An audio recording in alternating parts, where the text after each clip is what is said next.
René Guénon, Mélange. Chapitre 3. Les arts et leur conception traditionnelle. Article paru dans le Voile d'Isis en avril 1935. Nous avons souvent insisté sur le fait que les sciences profanes ne sont que le produit d'une dégénérescence relativement récente, due à l'incompréhension des anciennes sciences traditionnelles, ou plutôt de quelques-unes d'entre elles seulement, les autres étant tombées entièrement dans l'oubli. Ce qui est vrai à cet égard pour les sciences l'est aussi pour les arts. Et d'ailleurs, la distinction entre les unes et les autres était beaucoup moins accentuée autrefois qu'elle ne l'est aujourd'hui.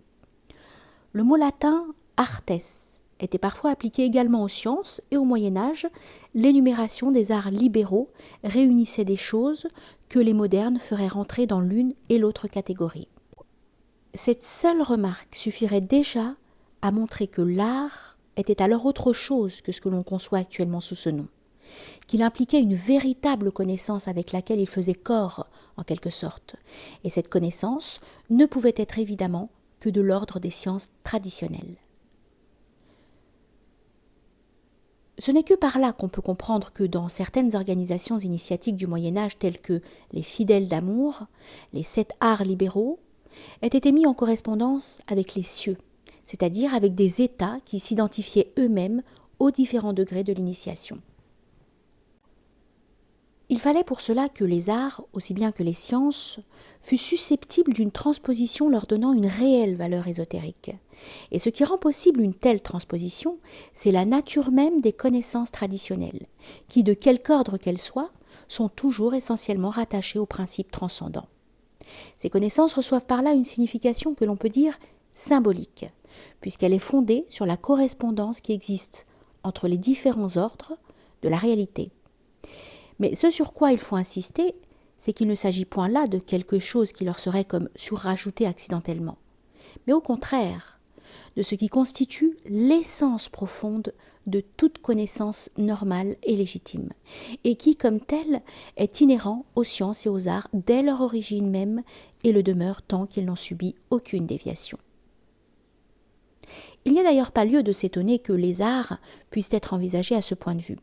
Si l'on remarque que les métiers eux-mêmes, dans leur conception traditionnelle, servent de base à une initiation, ainsi que nous l'avons exposé ici même.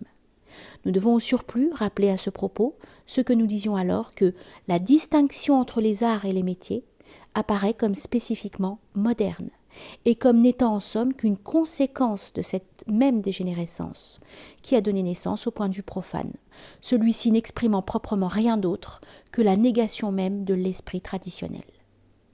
Au fond, qu'il s'agisse d'art ou de métier, il y avait toujours là, à un degré ou à un autre, l'application et la mise en œuvre de certaines connaissances d'ordre supérieur, se rattachant de proche en proche à la connaissance initiatique elle-même.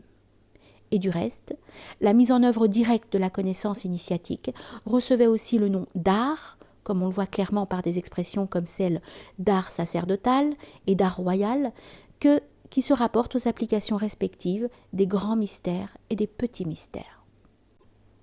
Si maintenant nous considérons les arts en donnant à ce mot une acception plus restreinte et en même temps plus habituelle, c'est-à-dire ce qu'on appelle plus précisément les beaux-arts, nous pouvons dire, d'après ce qui précède, que chacun d'eux doit constituer comme un langage symbolique adapté à l'expression de certaines vérités au moyen de formes qui sont pour les uns d'ordre visuel et pour les autres d'ordre auditif ou sonore, d'où leur division courante en 2 groupes, celui des arts plastiques et celui des arts phonétiques.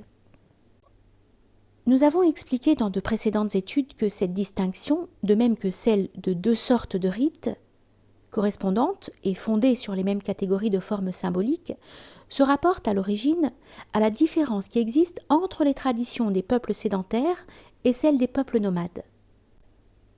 Qu'il s'agisse d'ailleurs des arts de l'un ou de l'autre genre, il est facile de constater d'une façon tout à fait générale qu'ils ont, dans une civilisation, un caractère d'autant plus manifestement symbolique que cette civilisation elle-même est plus strictement traditionnelle.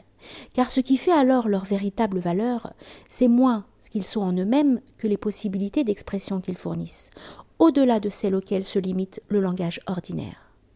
En un mot, Leurs productions sont avant tout destinées à servir de support à la méditation, de point d'appui pour une compréhension aussi profonde et aussi étendue que possible, ce qui est la raison d'être même de tout symbolisme. Petite note. C'est la notion hindoue du pratika, qui n'est pas plus une idole, qui n'est une œuvre d'imagination et de fantaisie individuelle. Ces deux interprétations occidentales, en quelque sorte opposées, sont aussi fausses l'une que l'autre. Fin de la note. Et tout, jusque dans les moindres détails, doit y être déterminé par cette considération et subordonné à ce but, sans aucune adjonction inutile, dépourvue de signification, ou destinée à jouer un rôle simplement décoratif ou ornemental. Petite note. La dégénérescence de certains symboles en motifs d'ornementation, parce qu'on a cessé d'en comprendre le sens, est un des traits caractéristiques de la déviation profane. Fin de la note.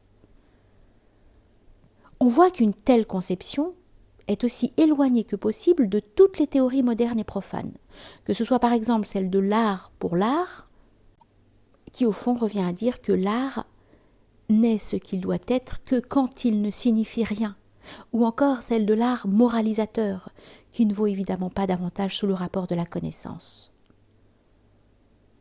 L'art traditionnel n'est certes pas un jeu, suivant l'expression chère à certains psychologues, ou un moyen de procurer simplement à l'homme une sorte de plaisir spécial, qualifié de supérieur, sans qu'on sache trop pourquoi, car dès lors qu'il ne s'agit que de plaisir, tout se réduit à de pures préférences individuelles entre lesquelles aucune hiérarchie ne peut logiquement s'établir.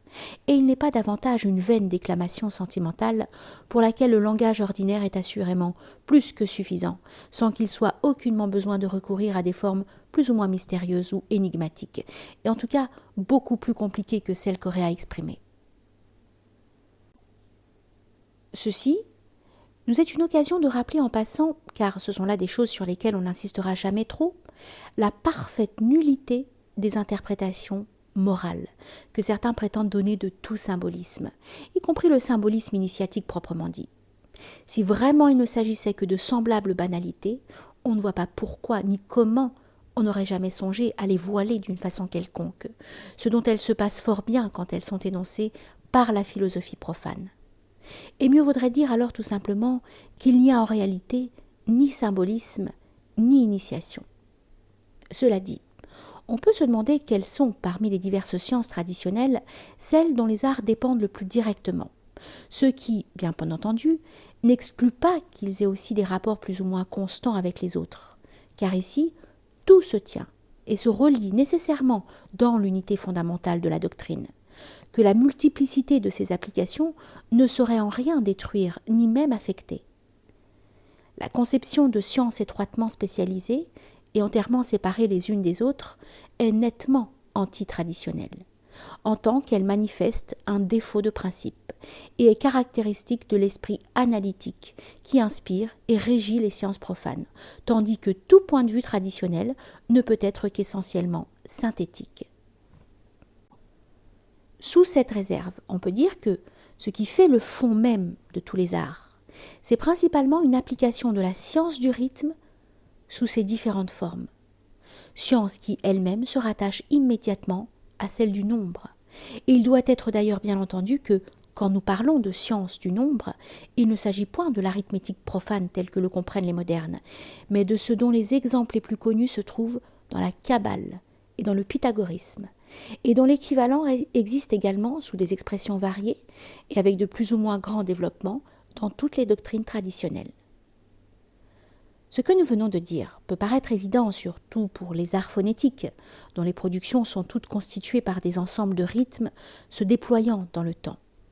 Et la poésie doit à son caractère rythmique d'avoir été primitivement le mode d'expression rituel de la langue des dieux, ou de la langue sacrée par excellence.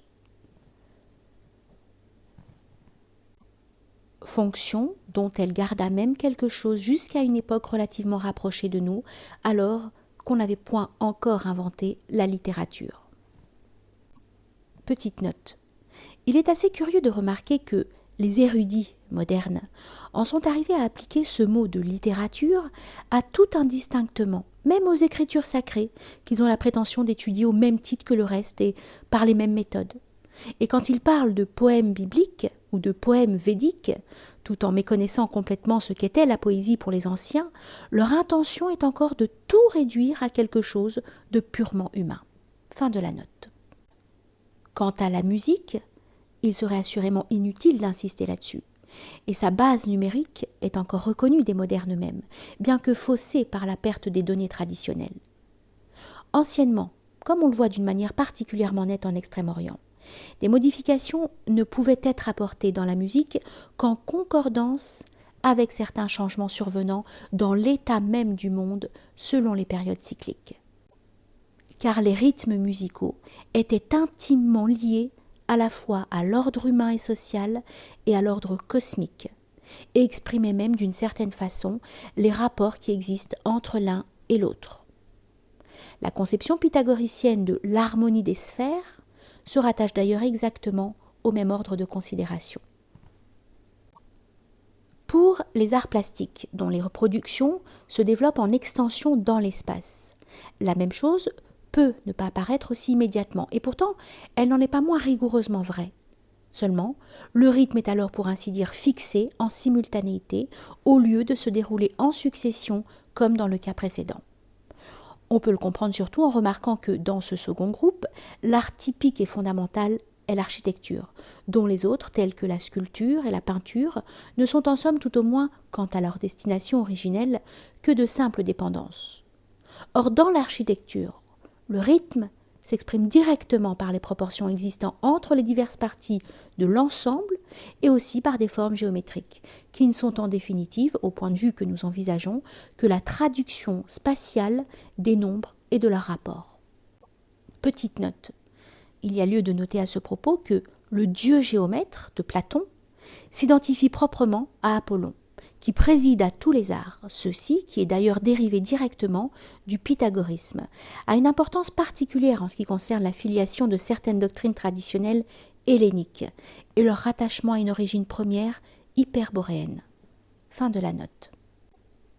Évidemment, ici encore, la géométrie doit être considérée d'une façon bien différente de celle des mathématiciens profanes, et dont l'antériorité par rapport à celle-ci apporte d'ailleurs le plus complet démenti à ceux qui veulent attribuer à cette science une origine empirique et utilitaire. Et d'autre part, nous avons là un exemple de la façon dont, comme nous le disions plus haut, les sciences sont liées entre elles au point de vue traditionnel, à tel point qu'on pourrait même les y regarder parfois comme n'étant en quelque sorte que les expressions des mêmes vérités en des langages différents, ce qui n'est du reste qu'une conséquence toute naturelle de la loi des correspondances, qui est le fondement même de tout symbolisme. Ces quelques notions, si sommaires et incomplètes qu'elles soient, suffiront du moins à faire comprendre ce qu'il y a de plus essentiel dans la conception traditionnelle des arts et ce qui différencie le plus profondément celle-ci de la conception profane, à la fois quant à leur base, en tant qu'application de certaines sciences, quant à leur signification en tant que modalités diverses du langage symbolique, et quant à leur destination en tant que moyen pour aider l'homme à s'approcher de la véritable connaissance.